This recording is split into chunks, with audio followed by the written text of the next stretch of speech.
Hello students, আজ আমি তোমাদের সঙ্গে শেয়ার করব ক্লাস 10-এর কোষে দেখি 4 অর্থাৎ আয়তঘন চ্যাপ্টারের কোয়েশ্চেন নাম্বার 25।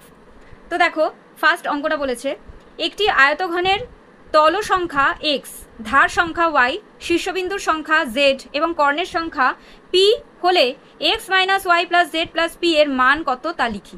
ওকে, তো দেখো অঙ্কটা কীভাবে করি। তো দেখো অঙ্কটা শুরু করছি। আয়তঘনের তল সংখ্যা, ধার সংখ্যা, শীর্ষবিন্দুর সংখ্যার কর্ণের সংখ্যাটা মানে আমরা যেটা জানি সেটা লিখে নেব। আমরা জানি তল সংখ্যা হচ্ছে, আয়তঘনের তল সংখ্যা হচ্ছে 6, ধার সংখ্যা হচ্ছে 12, শীর্ষবিন্দুর সংখ্যা হচ্ছে 8 আর কর্ণের সংখ্যা হচ্ছে 4। তাহলে আমি একটু এঁকে দিয়ে বুঝিয়ে দিই। দেখো, এটা যদি একটা আয়তঘন হয়, এটা আমরা সবাই জানি এটা একটা আয়তঘন। এবার আমি এক এক করে দেখাবো। সরি,